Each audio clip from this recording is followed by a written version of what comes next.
Hello there, and welcome to episode 39 of Colonization Project. We start today's episode off by returning to Horizon, which has already performed its first escape burn out of Kerbin's sphere of influence. I forgot to record that, so that's why it's doing its second escape burn right now. This is its final one, and it will bring it on a trajectory that will intercept Jool. The first one shot it out to an orbit around Minmus, so we do get a bit of the Oberth effect. And we also lower the amount of time the engines are firing, which is good because we actually have to throttle them down at the end because they produce so much heat. I guess that's what you get when you have a fission reactor literally melting into a gaseous state. Yeah, normally you don't want your nuclear reactors to have a meltdown, but if you want it to get hot enough, I guess you want it to melt. I guess having higher temperatures is better than. I'm not sure about where I was going with that. I just lost my train of thought, like I do in every video.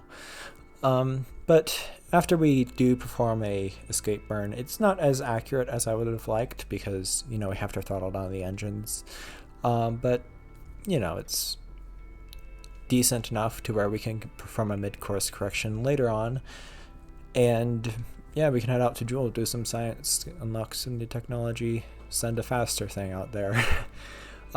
We won't be sending a faster thing out there before they arrive back. Maybe we'll send them one out when they come back, but I don't know. I don't think we'll get to too many faster technologies. Closest tech node that we could really get is nuclear saltwater engines, or maybe not very advanced fusion engines, both of which are very efficient, but they're also not that. They're not torch ships. They are somewhere in between a normal engine and a torch ship. They're not quite any of them, but they're the middle ground between the two. Torch ships are overpowered. But they're also endgame stuff, so you get what you worked for, I guess, which is why I have this as a career mode series, because I like having it be more of an accomplishment, more of a challenge, because when you do unlock those torch ships, it feels a lot better because you've had to deal with like money and stuff for like the entire game, but money is I was about to say it isn't an issue right now, but it is an issue. We have like 300,000 funds left. For comparison, in episode 4 when we launched a moon mission, no, that was episode 3 when we originally launched it, that was about how many funds we had back then. Yeah, we're back down to that because we haven't been doing any contracts and we haven't been doing any moon rock resupplies, so yeah, like we just kind of haven't been getting any money recently.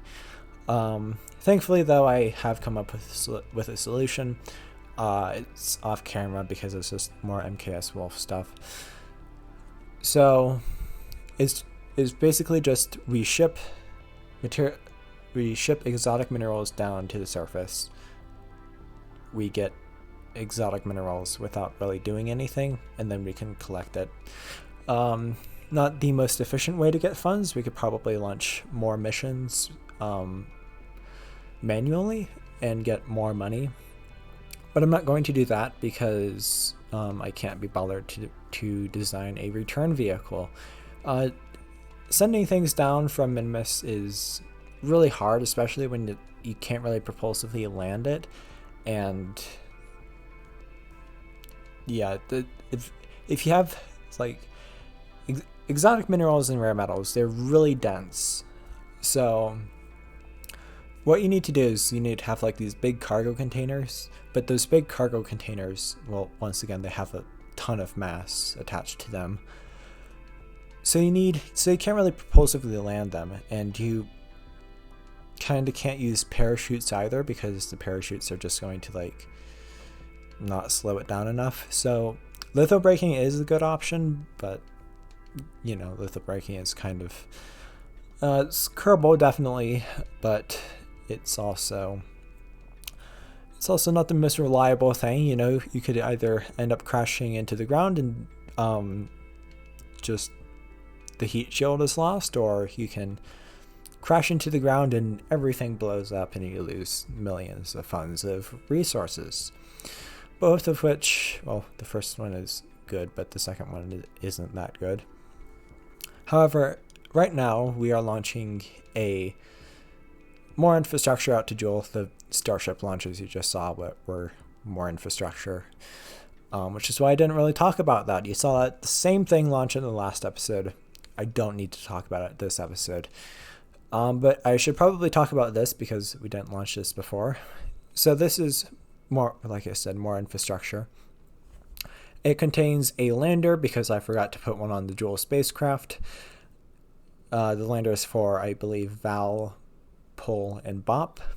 And it has a refinery unit for Horizon. And then it has, I believe... What was this? I recorded this so long ago. What else does this have? I'm trying to think. I guess I'll just see when the fairing opens. Yeah, I recorded this really long ago. And yeah, once again, backlog footage. Haven't been able to record a commentary, both of which. 3-week upload schedule. Also because I've been working on the modded waterfall configs. Should be releasing soon. Almost done. I've been procrastinating on that because I've just not really been doing the OPT parts. I've been doing other parts that I don't really need to do right now. And then I also have 2 new series ideas, one of which I don't think will be interesting, so I'm sort of like debating on whether or not I should do it. The other one I'm definitely going to do. First one, which is the uninteresting one, is a completely unkerballed science mode playthrough with like Interstellar and stuff, but not with MKS because, well, there are no Kerbals. I think it will be interesting to see like how fast you can progress through the tech tree without actually using any Kerbals. Although I'm not sure if I should do that because like Kerbals are kind of what make the game. It's Kerbal Space Program after all. So I'm not sure if I should do that. I might not, but you know, it's something that I'm keeping on the imaginary ideas board that I definitely have, but that was obviously sarcasm. And then the other one is a KRSS series because I'm not skilled enough to play Realism Overhaul. It's basically just a series. Have I talked about this in a previous episode? I don't know. Once again, too many takes. And also the fact that I don't actually watch my own videos. I think there's much better stuff to watch on YouTube than my videos. I mean, they're not the best, but I don't think they're the worst content. There's a lot of content on YouTube, and if you go down the rabbit hole of YouTube recommendations and then just like clicking on the sidebar stuff, yeah, you'll find some pretty weird content. And you know, there's other stuff to watch. I don't also like hearing your own voice is weird. Like you know, you sort of like have this idea of what you sound like, but then you hear your own voice in a recording and you're like, I do not sound like that. I refuse to believe that. So yeah, it's just kind of weird, like just hearing your own voice through a microphone. Anyways, I remember when I said that I was going to see what would happen when the fairing is opened, or what was the other module in there. Yeah, I completely forgot about that. I have no idea what that module was. Can I remember? I'm trying. No, I cannot remember. So yeah, it's a mystery module. We won't know what it is until we get to Jool. Anyways, we just built a new base at Apollo Base.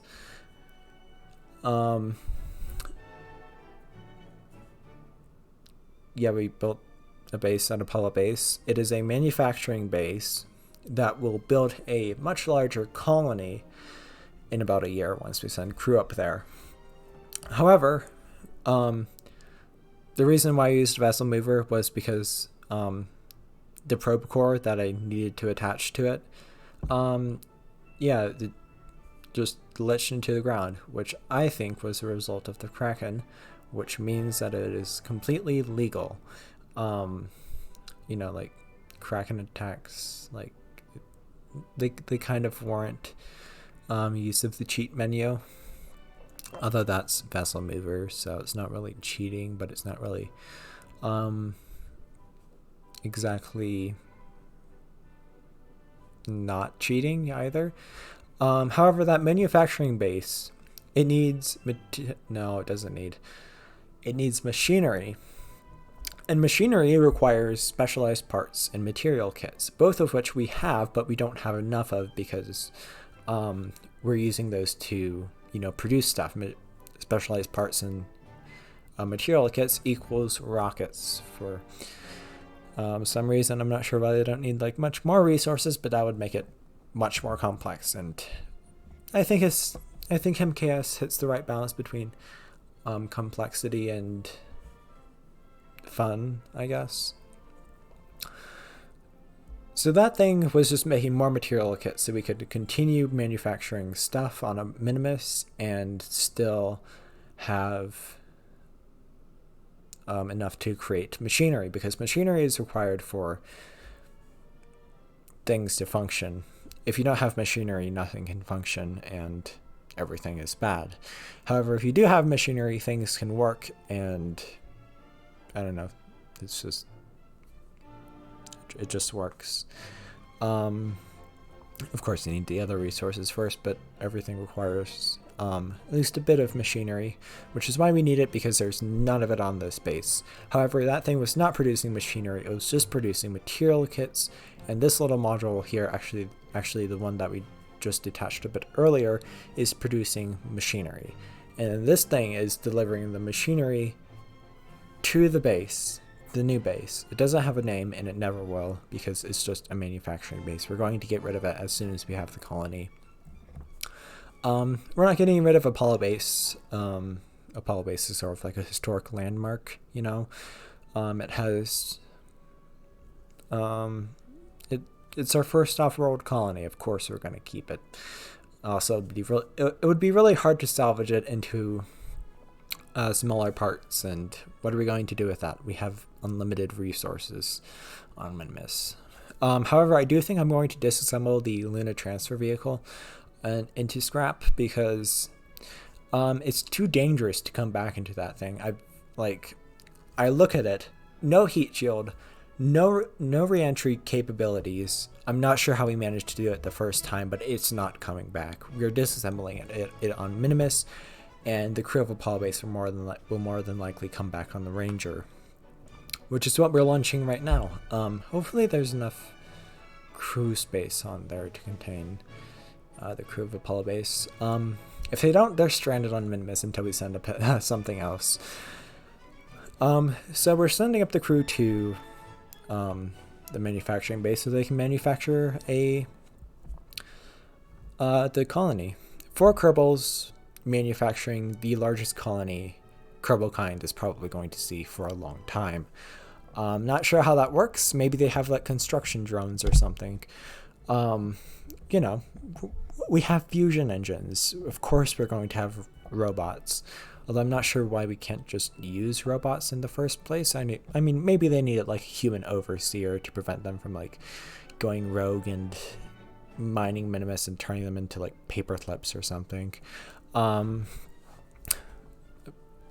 Anyways, Ranger does have a few upgrades. There hasn't been a single flight of Ranger where it hasn't had any upgrades. This one contains, it's not as big as the other one, obviously, but it has, the wings are sort of like tilted outwards now, because the first one, the wings were too low and we blew them off on landing. And it also has, I believe, VTOL capabilities. I mean, I know it has VTOL capabilities. Because we need to land on Minmus, and you know, I figured instead of landing it on its tail, we might as well land it like a quotation marks plane. Although, I mean, VTOL plane, it doesn't really land like a normal plane. That could work if you had a low enough orbit around Minmus, but we're not that skilled here at the engineers at the Space Center are not that skilled. I mean, it would be flight planners, but still. Yeah, I really can't just do it litho braking from low orbit of Minmus. Not litho braking like in the explosion sense, but like litho braking with wheels, because technically everything, not everything, but cars, they use litho braking because it's just using the ground to slow you down. That's pretty much what anything with wheels does. So yeah, like if you have a car, you litho brake every day, or like if you have a bike, or if you have a personal plane. Yes, that is definitely my audience. They have personal planes that they fly to work in every day. That's definitely what everybody has. It's just normal. You have a plane or something. Anyways, we've arrived at Minmus. We're landing with the new engines. Soon to be waterfall plumed. Soon to be configured for waterfall, I guess, because they're OPT parts. So I haven't actually gotten around to doing those yet. There's only like a couple more engines I need to do. I estimate I don't know the exact number. 7. 7's a good number. No, I actually hate the number 7. I don't really hate the number itself, but in the context it's used for, the days in a week. Why is it 7? It's just, I don't like it. You can't divide it into anything. You can't have even days in a week. It's frustrating. Who designed the time system? Or just how the weeks work? But I mean, I'm estimating like 7 to 10 engines left in the OPT. I need to configure it until the mod is released. And then I need to figure out a bunch of other stuff, like how to actually post it. I'll figure that out later. Not right now though, because yeah, I'm kind of recording a video right now.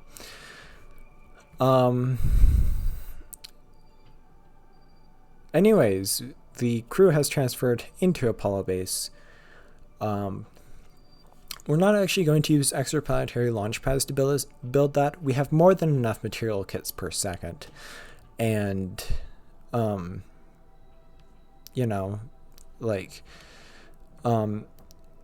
I couldn't actually get extraplanetary launch pads to work with the manufacturing base, so we're not actually going to use that. Instead, what we're going to do is we're going to use extraplanetary launch pads on Apollo base, which for some reason does work. See how long it takes to build the base, and then divide that in 4, because we have 4 engineers instead of 1, and that gives us about a year until the base is complete. And I'll just use Vessel Mover to spawn it in. Anyways, right now we are performing the capture burn with the Platinum Jool Hopper. Yes, do you remember this thing? I for sure don't. It is performing its capture burn after gravity assist at Tylo, because we're going so fast that, yeah, we can't just gravity assist off of it. We have to perform a capture burn. Because I would rather get here in 1 year instead of 3. And that'll be more essential going out to the outer solar system, because, yeah, it takes 10 years to get to Sarnis, probably 20 years to get out to Erlum, 40 years to get out to Neiden and Block. Yeah, that makes sense. Is that how you pronounce it, Neiden? I'm not sure. It's the Neptune analog. Once again, we are launching... No, that wasn't a great transition, was it? I never have good transitions in between topics in the videos. Right now we are launching... what is this? It's a satellite to go around the Mun because we need money. It's going to scan it for high resolution altimetry. We've had this contract for a while, I believe. But we need it now to start having the funds to produce a Mun base, because I want to start colonizing the Mun. Why are we going to construct a Mun colony if we already have a Minmus colony? That's a good question, and to that I answer, why not? Because, you know, like, this is colonization project. We got to colonize all the planets, although that probably won't happen. We're colonizing most of the planets, not all of them. Because if there's a tiny little space potato in between the stars, we're not going to colonize a rogue planet that has nothing to offer. It doesn't have sunlight. You're alone. It's just a planet. There's nothing of value there. But if you have an entire solar system to colonize, then we're probably going to colonize that. But yeah, we're colonizing probably most of the planets. Not all of them, but you know, colonizing all of the planets is it would make your save incredibly unstable. Like, this one already takes way too long to like quick save and load, and we just have so many crafts everywhere. I should probably delete a few that we don't have any, that we don't need anymore. Like all the debris and stuff, and a bunch of satellites that we have. Like that satellite around the Mun. Do you know what it does? I for sure don't. I don't think anybody does. We launched it in like episode 4. I don't know what that thing does. You probably don't either. It doesn't have a point. It's probably finished its job at scanning. So yeah, like, what's the point in having stuff that slows down your save? Anyways, that'll be the end of this episode. So that was probably not the right note to leave on. But yeah, that'll be the end of this episode. So thank you for watching, and I will see you in the next video.